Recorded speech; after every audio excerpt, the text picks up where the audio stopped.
Over 20 years ago, I coined the expression think big, and it's been a part of my life ever since. It's also come true. I became an even bigger success after I said it than I was before. And that's one reason I think it's an important way to think. It obviously works, and that's what I'm going to talk about today. What I said exactly in my first book, The Art of the Deal, is as follows. I like thinking big. I always have. To me, it's very simple. If you're going to be thinking anyway, you might as well think big. That book was a bestseller, and it's considered a business classic at this point. But I never thought those words would become bestsellers in their own right. It's an interesting point that I'm famous for two very short statements. Think big and you're fired. But let's stick to the first one for today. And I'd suggest strongly that you pay attention so that you won't have to hear the second one. Thinking big starts with the details and grows from there. Because I'm a builder, I'm very aware of the importance of having a good foundation. You can't take chances in construction. You can't be haphazard and say, well, maybe this will work, maybe it won't, so let's try it and find out. Because a lot of people will be at risk. I have to know if something will work or not. Every inch has to be accounted for. In other words, thinking big starts with being thorough. So number one, be thorough. Don't count on happenstance to get you anywhere, because it won't. Number two, get a momentum going and keep your momentum going. You have to have big ideas, but you've got to have the energy to get them done, which can sometimes take a long time. If you don't have momentum, you will not have what it takes to get the job done. Patience alone isn't enough. I have a lawyer friend who used to refer to me as the reverse tornado who builds everything in his path. I always like that because it implies a lot of energy and a lot of momentum. And that's exactly what it takes to get anything done. So keep your momentum going. Number three, stay focused. You have to stay focused. The minute you lose focus, you will also be losing your momentum. They go together, and you will accomplish a lot more, even amazing things, if you make sure you keep these two things working together for you. I've seen very talented people literally go down the drain because they couldn't seem to keep their focus long enough to get anything done. In this day of multitasking, that can be a real challenge, but it's absolutely necessary. Ask yourself this question: what should I be thinking about right now? That simple question can restore your focus in no time at all. And your answer right now should be listening to Donald Trump. Number four, look at the solution, not the problem. This is very important if you ever want to learn to think big. And here's why. No matter what you do, you're bound to run into problems. It's just part of life, a part of business, a part of anything worth doing.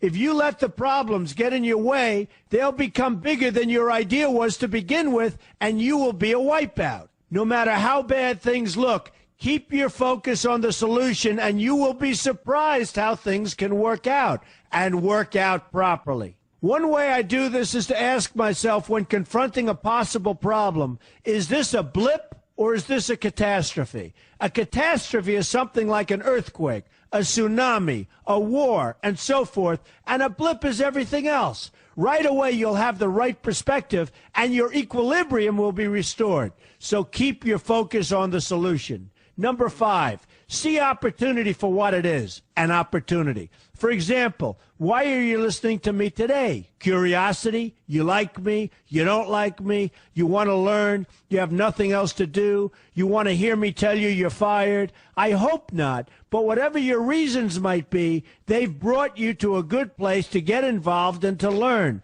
And that's an opportunity right there. People think that because I'm rich and famous that I know everything. I know a lot, but one thing I know is that I don't know everything. So I ask myself this question every day. What can I learn today that I didn't know before? And you know what? I learn something new every single day. That's a big reason for my success, and the same thing can apply to you. Take the time to see today as an opportunity, and you'll be surprised by what can come your way. Be open to new ideas, and you will be creating your own opportunities before too long. Number six, know everything you can about what you're doing. That's a good way to cover your bases. Another good way is to read the book Robert Kiyosaki and I have written together, Why We Want You to Be Rich. It's about covering your bases and knowing what's going on. I remember when some guys came in to meet with me about a great idea they had for an atrium for a building on Wall Street. It was a beautiful idea except for one thing. None of them had thought about how the building would be supported around this fabulous atrium. They didn't take into account the steel columns that were necessary to support a 72-story building, a very big and embarrassing oversight that could have been avoided if they'd taken the time to think about what they were doing. Don't let that happen to you. Know what you're doing first. Number 7, be lucky. Remember the old saying, the harder I work, the luckier I get. Well, it happens to be true. It works for me, and I've encountered some pretty big successes. But this goes along with something that's absolutely necessary for great success. Be passionate. You have to love what you're doing if you want to be successful at it. My father told me that it's absolutely true. I might work 7 days a week, but it doesn't seem like work to me because I love what I'm doing. If you don't like what you're doing, find something else to do, or do it part-time until you can find something full-time. You will never be successful, happy, or healthy unless you're doing what you love to do. That's just the way it is. So give it some thought. In fact, give it a lot of thought. For example, if you're feeling frustrated, there are 2 ways to look at the situation. Frustration can mean that maybe you're expecting too much, or it can be an indication that you know you should be or could be doing more. Use frustration as a motivator. Use it to get where you want to go instead of staying where you don't want to be. But above all, be passionate. That's the fast track to success, no matter what your interests are. Number 8, see yourself as victorious. That can zap negativity immediately and put a positive spin on problems. I've gotten to the point where I see problems as challenges that I'll enjoy meeting and dealing with. My point here is that no matter what you do, you will encounter problems. Why not see them as challenges instead and know that you are more capable of dealing with them? That's positive thinking with a realistic slant. When I go into negotiations, I keep an open mind to what may happen.